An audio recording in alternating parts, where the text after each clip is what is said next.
This is a special edition of the Peter B. Collins podcast aimed at California voters who face a dizzying array of initiatives on the November ballot, 17 altogether.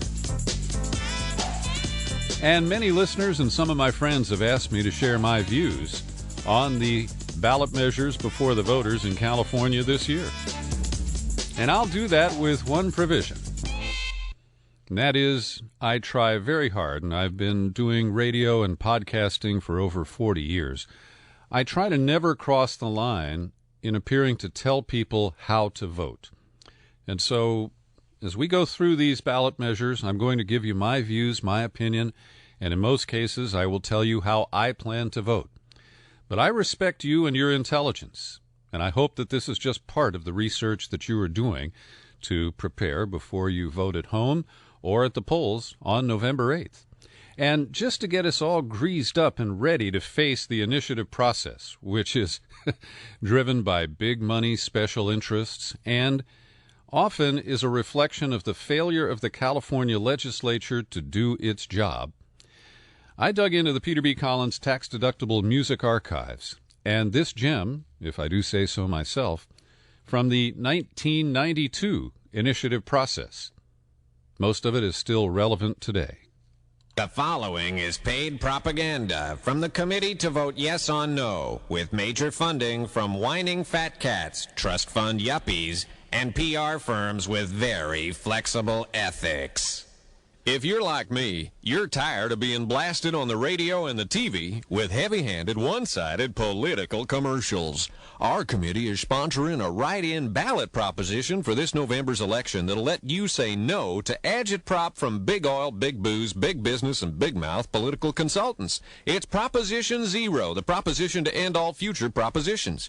When you go into the voting booth, just write in Proposition Zero. Then vote yes on the no proposition. Your yes vote will say no to the tactics of distortion, lies, insinuendo, and personal attack. Your yes vote means no more tricky counter propositions from the industries threatened by other propositions on the same ballot. Your yes vote means no more fees to corporate law firms trying to rewrite the laws to suit their deep pocket clients. And your yes vote means no more insulting radio and TV ads with bad dialogue. If you're the kind of voter who answers no opinion when the pollsters call, Proposition Zero will fully protect your constitutional right to have no opinion and keep it to yourself. So forget everything else you've heard and just say no to it all. Vote yes on Proposition Zero. Well, I was amused by that, and I hope you are too. And part of what I referenced in that old spot is that we have dueling ballot measures for and against the death penalty, for and against single-use plastic bags. So let me start with those. Proposition 62 is a straightforward measure that will repeal the death penalty as an available punishment for crime in California and replace it with life without parole. The last time we attempted this, it came very close to passage, and the polls show that it is right at the 50% mark right now. And I support repealing the death penalty in California on a moral and philosophical basis. I don't support capital punishment, and as a practical matter, it does not serve as a deterrent, and many innocent people have been executed in this country, despite the best efforts of a process that has appeals that, in fact, do drag on for years. So I am in favor of Proposition 62. Now, supporters of the death penalty qualified Prop 66, and it is questionable in many respects as to whether it actually would pass muster, both constitutionally and with the legal process. But it is an effort to speed up the very lengthy process of appeals that are already the process here in California. And on the one hand, if you support capital punishment, I can imagine that it's deeply frustrating that we don't have swift executions following the conviction of a criminal. But because so many individuals have been found innocent who were consigned to death row, because I have a moral opposition to it, and because it really doesn't have the effect that its proponents argue. And the bottom line is, when somebody commits a crime that would enable them to qualify for the death penalty, it's a very serious crime. It's a premeditated murder. It's the murder of a police officer and other special circumstances. And I argue that these are not rational acts. And the individuals don't sit back and say, should I kill this cop? Should I kill this person who I am planning to execute myself? These are not rational thought processes. And trying to apply a rational framework to irrational behavior, in my view, is on the face of it irrational itself. So I do have some sympathies for people who philosophically support the death penalty and who are frustrated by what they consider to be liberals who have, thrown all kinds of barriers in the way of completing the process of executing a condemned inmate. So my bottom line is I will vote yes on 62, and I will vote no on 66. And I want to add an important note about these dueling ballot measures regarding the death penalty. Under the initiative process, if both of these measures get 50% plus one and nominally pass, only the one that gets the most votes, or more votes to be accurate, is the one that passes.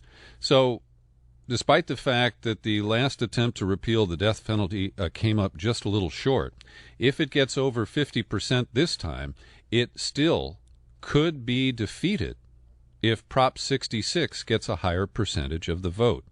Currently, the polling shows that Prop 66 has a huge undecided element, and how those voters swing into place in the next few weeks is going to be crucial. The other pair of dueling ballot measures are quite confusing. Proposition 65 is a measure that would affirm the act of the legislature, which a couple of years ago passed a law banning the use of single-use plastic bags at grocery and other retail stores in California. As it was about to go into effect, the plastic bag industry intervened and qualified its own ballot measure to challenge this. And just for extra flavor, it put on another ballot measure. We'll get to that in just a moment.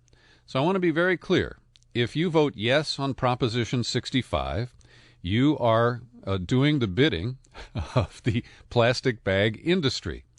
It is a vote to redirect the money that is collected from the sale of paper bags or multiple-use bags by grocery or retail stores to a special fund administered by the Wildlife Conservation Board. Now, on first sniff, this seems like a nice idea. But it's really payback from the plastic bag industry to the grocers and others who have supported the banning of the single-use plastic bags. Let me just pause for a moment to note that it was last week that we reported on the latest survey of the Great Pacific Garbage Patch. Floating offshore in the middle of the ocean is this massive dump, and much of it is comprised of this kind of human waste product. And these bags don't degrade. They sit in the landfill for a long time. When they blow into the ocean, birds and fish and others can get caught up in them. And so there are many good reasons to say we don't need these, and this is one way we can clean up the planet. But the plastic bag industry says, oh gosh, paper bags have a true cost to the environment because you got to cut down a lot of trees to produce those paper bags. So they use environmental arguments to promote an anti-environmental stance. And by dressing it up with this first ballot measure, 65 appears before the second one I'm about to mention, 67, you look at that and say, yeah, sure, Wildlife Conservation Board. It doesn't even exist right now. It is a concoction, and again, it is designed as part of this big picture muscular effort to leverage the people of California into overturning the legislative action, which was Senate Bill 270. So, I will be voting no on Prop 65, which would redirect money collected from carry-out bags to the Wildlife Conservation Board, and I will be voting yes on Prop 67, which upholds the contested legislation banning single-use plastic bags that was enacted by the state legislature. So I understand that the industry did its best to both confuse, flummox, and manipulate, I guess that's three things, the voters of California. So I hope you'll study that carefully and do not be fooled. Now we'll take the rest of the ballot measures in order as they are numbered and appear on the ballot. Proposition 51 authorizes the sale of $9 billion in bonds that would be issued if voters approve it, and it would be spent on the construction of new school facilities, $500 million for charter schools, $3 billion for modernization of school facilities, $500 million for providing facilities for career technical education programs, $2 billion for buying, constructing, renovating, and equipping community college facilities. And this is a tough one. Governor Jerry Brown, who is frugal and who has been around the block quite a few times, is opposed to this measure. And I think he has some good reasons, because this came out of the construction trade unions and the construction industry in California. And they are trying to basically get the voters to pre-approve spending on projects that haven't been designed or approved yet. So it is money in search of facilities that need upgrading. Now, fundamentally, California's public schools are aging. Many of them were not that great when they were built. And I'm sympathetic to the need to improve our education infrastructure in California. But because of the origins of this measure, I am dubious. And currently it is trending below 50% in support. So my personal view is that I am going to vote no on Prop 51. But I understand that many people who think it'll give a jolt to the construction industry in California, and many people who think that it will ultimately benefit us with improved educational facilities, you may have good reasons for voting yes. Now, Proposition 52 is the most technical and complicated one from a voter's point of view. I've taken a close look at this, and what we have is a situation here where currently the federal government's Medicaid program helps pay for health care services, and in California we call that Medi-Cal. In order for a state to receive federal Medicaid funds, the state has to contribute a matching amount of its own money. So in 2009, a new program was created so that California hospitals were required to pay a fee to help California obtain the available federal Medicaid funds. This program has resulted in California hospitals receiving about $2 billion a year in additional federal Medi-Cal money. Now, I am in favor of this process. I am in favor of the way this is structured, and I understand that we have to put so-called skin in the game to get the matching federal funds. My biggest reason for opposing Prop 52 is that this is ballot box budgeting, and it locks in place the tax on hospitals and the diversion of that money to the federal matching funds.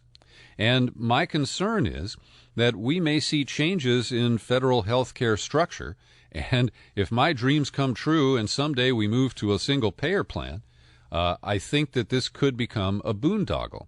Also, if California has another economic downturn and we see budget shortfalls in Sacramento, by locking in this spending, the legislature has very little flexibility. And keep in mind that voters, when they passed Prop 98, which locks in virtually half of the state budget to be spent on public education K through 12, that's something it's a feel-good measure. Many people support it because they think it's the only way to get appropriate funding. But when we hit the skids in 2007 to 2009, when Schwarzenegger was running huge deficits, there was very little room for the legislature to borrow from here to pay over there. And that's the biggest reason why I won't be supporting Proposition 52. Now, to Prop 53. This one is a measure that was put on the ballot by a wealthy farmer in the Central Valley. And he is arguing that currently the voters are not required to approve some of the biggest spending projects that California gets involved with. So, for example, Jerry Brown has this ambitious high-speed rail project that is totally underfunded. And this gentleman from the Central Valley, his name is Dean Cortopassi, he argues that voters statewide should have to approve infrastructure projects that exceed $2 billion. And if you're an opponent of high-speed rail, or you're an opponent of Jerry Brown's water-diverting tunnels to take Sacramento River Delta water and ship it south, you may think that this has, some value to you. But I believe that it once again will tie the hands of the legislature and make it difficult to get approval for important projects. And arguments have been raised that I find compelling that if San Diego wants to build a stadium and it costs more than $2 billion, they have to get approval from voters in San Francisco. And I don't think that makes sense. And so, my inclination at this point is to vote no on Proposition 53. Then we get to Prop 54. Proposition 54 is called the Public Display of Legislative Bills Prior to Vote Proposition. And this is something I fully support, because all too often in Sacramento, we see that a bill that was designed to say that cotton candy is bad for you is subjected to what's called a gut and amend, and then next thing you know, it's a bill about farm workers or some other aspect that's completely unrelated to the original intent. There's a lot of stuff that goes on where items get stuffed into bills that legislators really don't know about, and the public has a hard time following the activities of the legislature because they work hard to keep it that way. So this is an initiative that was spawned from public interest groups, and it also is funded by a wealthy Republican named Charles Munger Jr. He is one of those people whose father worked for Warren Buffett, and he's busy spending that money. And I actually think that this is a good government measure. It blocks the legislature from passing any bill unless it has been in print and published on the Internet for at least 72 hours before the vote, except in cases of public emergency. It requires the legislature to make audio-visual recordings of all its proceedings except closed session proceedings and post them on the Internet. That's not currently required. And so I think that these are, good improvements in the way that our government operates. And we know that the legislators themselves will never approve this kind of self-regulation. And that's why Hiram Johnson championed the initiative process. And for me, this is one of the better measures on the ballot this year. So yes, I will be voting yes on Proposition 54. Proposition 55, the extension of the Proposition 30 income tax increase, is something that I support. Now, I do think that this was structured in a little bit of a slippery way, but it's slippery in a way that I approve of. We have to go back to Prop 30, which Jerry Brown put on the ballot shortly after he became governor to try to repair the economic damage done by Arnold Schwarzenegger. Schwarzenegger was captive to the Republicans, who were in turn captive to Grover Norquist, and they refused to raise taxes even when California reached the bottom in 2006 to 2008. And so Proposition 30, the voters sucked it up, and we agreed to tax ourselves. And the components of it included an income tax increase for the highest earners in California, and at the time, Prop 30 also included a 1-point increase in the sales tax. So what's slippery about this is that this is a renewal only of the tax on high incomes. It does not include an extension of the sales tax. And I approve of that. I didn't approve of the sales tax component before because it is regressive and it certainly is more of a burden to low-income individuals and families than the tax on the rich is. So I think that this is a reasonable balance. Governor Brown has stayed neutral on this. He says that essentially he thinks he can squeak through, that there's enough money in the till as the California economy has improved. But on balance, I think the state needs the money. Fully half of it will go to K through 12 education. And what I am offended by is that, once again, the advertising for this ballot measure is using the threat of cuts to education if it doesn't pass. And that was the tactic that Brown used to pass it, 5 years ago. And I find that offensive. It was then, and I find it offensive today. Nonetheless, I think California needs the money. And because, of course, it won't affect me, it's easy to say, yeah, I can vote for that one. And Chloe is piping up in support, too. She likes to soak the rich. Next, we have Proposition 56. The tobacco industry is spending $56 million to defeat it. You can't take the country out of Salem. You can take Salem out of the country, but you can't take the country out of Salem. Now, I have to start by telling you that some of the most offensive commercials running on radio and television right now are paid for by the tobacco industry, and they use a female announcer who says that wealthy special interests have put Proposition 56 on the ballot. Now, that is so Orwellian. Are not tobacco companies wealthy special interests? And they're trying to defeat it. And it's interesting that Prop 56 has drawn $56 million of tobacco money to try to defeat it. It would put a $2 a pack tax on cigarettes and an equivalent tax on tobacco products and e-cigarettes. Prop 56 is aimed at generating revenue to help cover the costs of tobacco use. And the impact of tobacco on the healthcare system is quite measurable.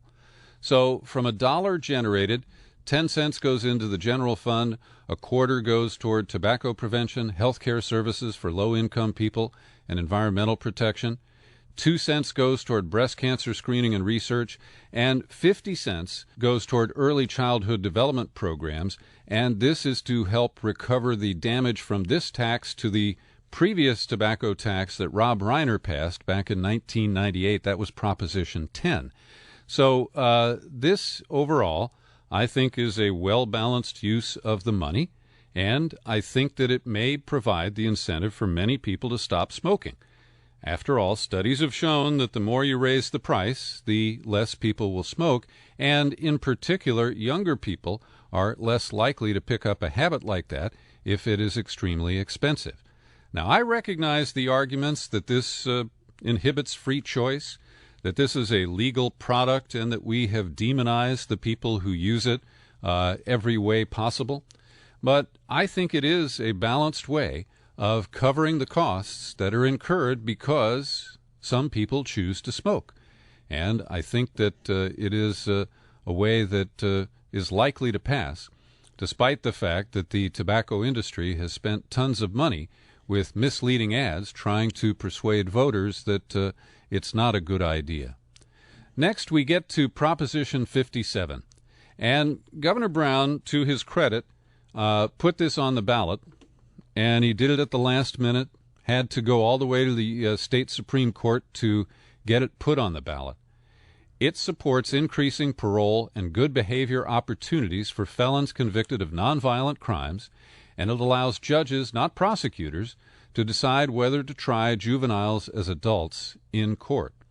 And I support this because Jerry Brown has been referring to it as a second chance.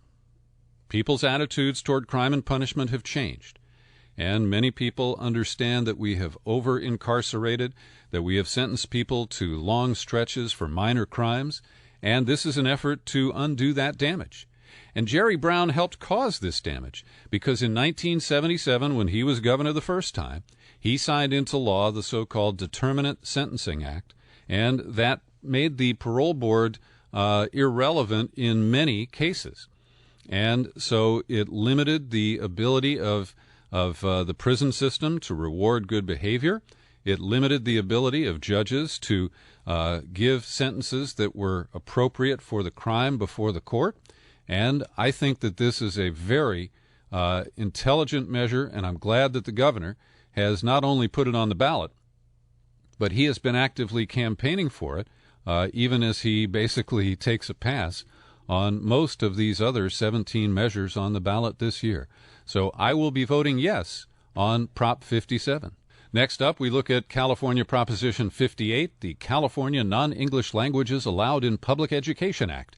This came out of the State Senate Bill 1174, and voters get to approve what is in essence repealing most of Proposition 227, which a majority passed back in 1998, the English in Public Schools initiative, and this will allow non-English languages to be used in public educational instruction.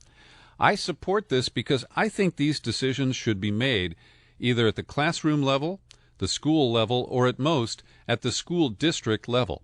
I don't think the state should be interfering because, for example, I read today that the city of Santa Ana, which is the county seat in Orange County, is now 78% Latino.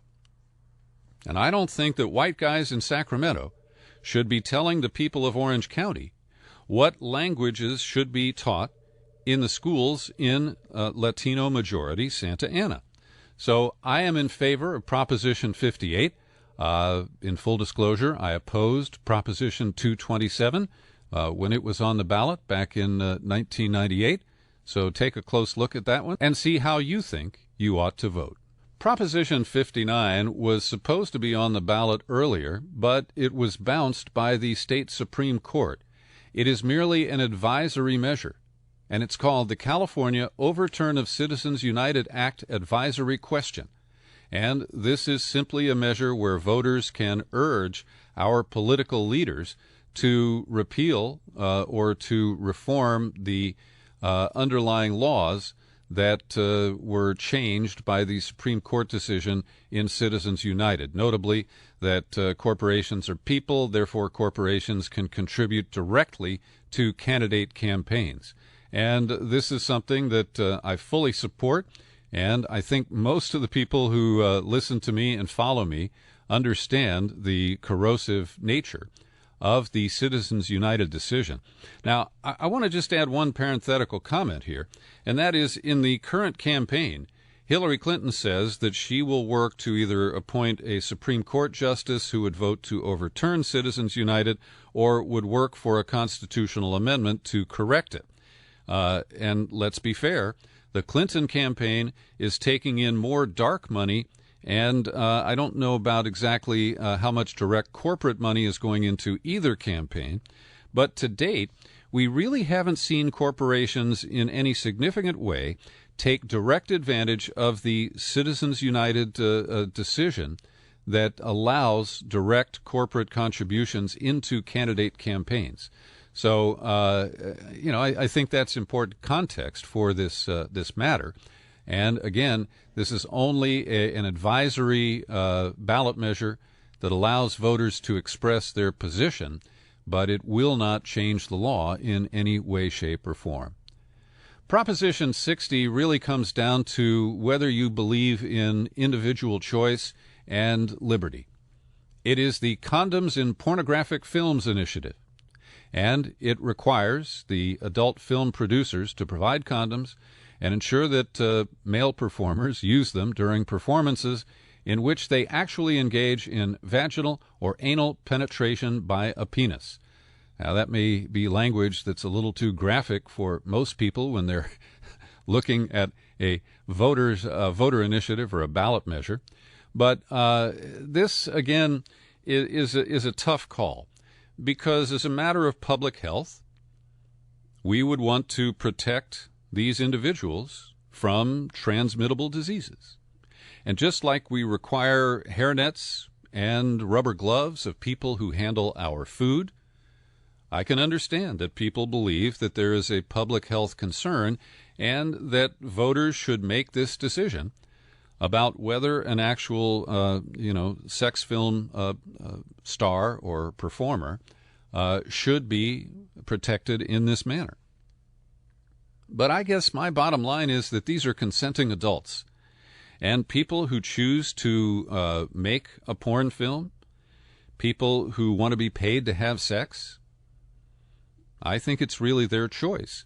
And I would prefer to see a measure here that empowers the individuals, the actor and actress, in a given scene, and that no one should be required to perform without adequate safe sex protection if they so choose. But just like so many other measures where Big Brother or the nanny state is making decisions on a broad base that don't always fit every individual need, I find this just a little too intrusive. So I will be voting no on Proposition 60.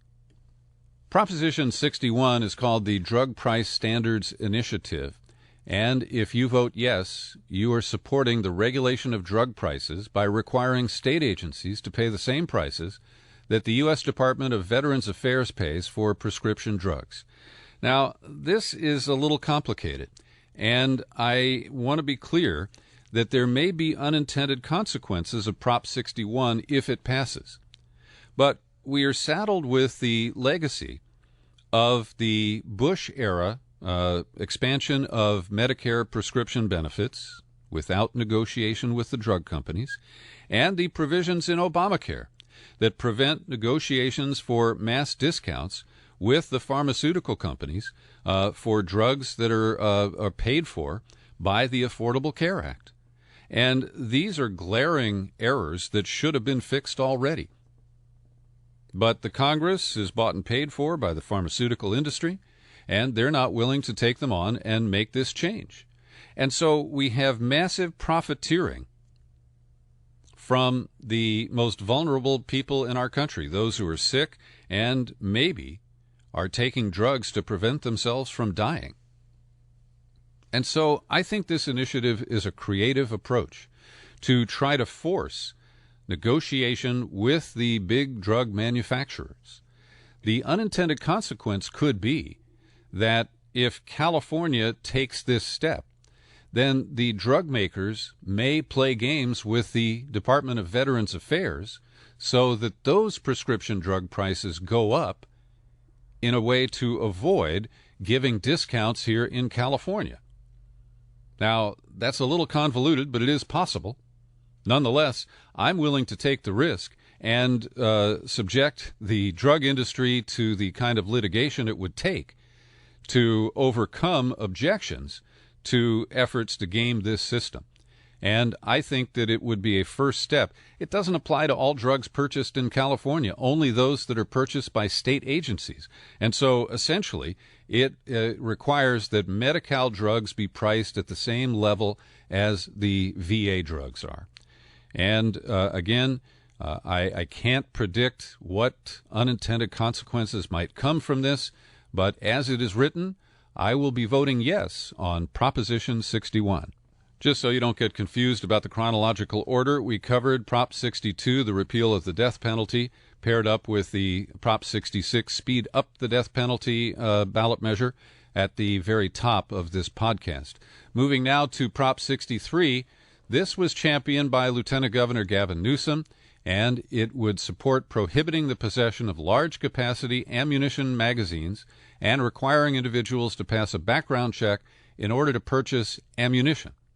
Now, some people feel that this is too much of an incursion on the Second Amendment, but it's fair to say that a gun is useless without ammunition, and that people's purchase of ammunition empowers them to use a weapon.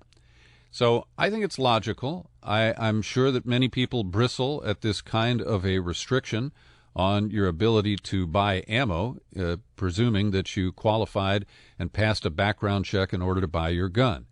But it is another safety step, and you can imagine many ways that people who consider themselves criminals wouldn't follow this law, and they wouldn't follow a law to buy a gun. but it may help keep guns and the ammunition needed to fire them out of the hands of individuals who might commit a crime of passion or a crime of irrational mentality. And so this is what I consider to be reasonable regulation of firearms and the ammo that you use in them. And I will be voting yes on Prop 63. The state legislature tried to mollify the gun industry and Second Amendment activists by passing a watered-down version of this. But Gavin Newsom, if you'll forgive the expression, stuck to his guns, and it is on the ballot for your consideration. Proposition 64 would legalize marijuana for use by adults regardless of their intention, and it is referred to as the California Marijuana Legalization Initiative. It, too, was developed by Lieutenant Governor Gavin Newsom. He will be running for governor in a couple of years, and I give him a lot of credit. He's the same visionary guy who, despite being a straight male, championed same-sex marriage rights. And likewise, Gavin Newsom has said he hates marijuana, he hates the smell of it, he doesn't use it, but he believes that the war on this drug has failed, and he wants to change that. And I give him a lot of credit. I disagree with Newsom on some of his corporate leanings and a few other issues. But when it comes to some of these big picture, big change matters, Gavin Newsom deserves a lot of credit for being willing to take political risk. He is the only statewide elected official who has openly endorsed passage of Proposition 64. The rest of them are chicken. Jerry Brown says he's mulling it over. And I'm sorry, this is a no-brainer. There are issues about, how it's going to favor entrance into a legalized cannabis industry in the state. There are issues about what's going to happen to the current black market cultivators of marijuana. There are questions about how it will impact the cost and access for medical marijuana. But the bottom line for me is that prohibition is a flat-out failure. We need to recognize that. Colorado has, Washington State has. There are other states that are considering it right now, including Arizona, Maine, Massachusetts, and Nevada.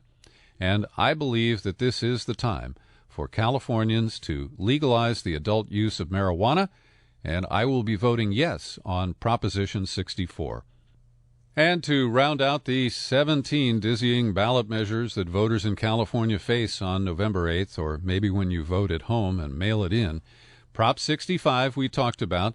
That is the phony measure from the plastic bag industry to get us to divert the money from buying paper bags to a fund that doesn't even exist, a wildlife fund that they have created.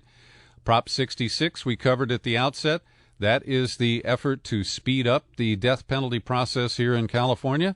And we also covered Prop 67, which is the legitimate issue to ban the use of single-use plastic bags that was put on the ballot after the plastic bag industry opposed the legislation passed by the California legislature. So I hope this is helpful to you. Again, please do not take my opinion and say that I am ordering you to vote a certain way. I hope to persuade you to my point of view, but I respect your decision. And I hope, as I said earlier, that this is just one part of the research you do to prepare yourself for deciding these measures before you vote. Thanks for listening and joining me for this special California edition of the Peter B. Collins Podcast. And let's let Roy Rogers ride us off into the sunset. What do you say?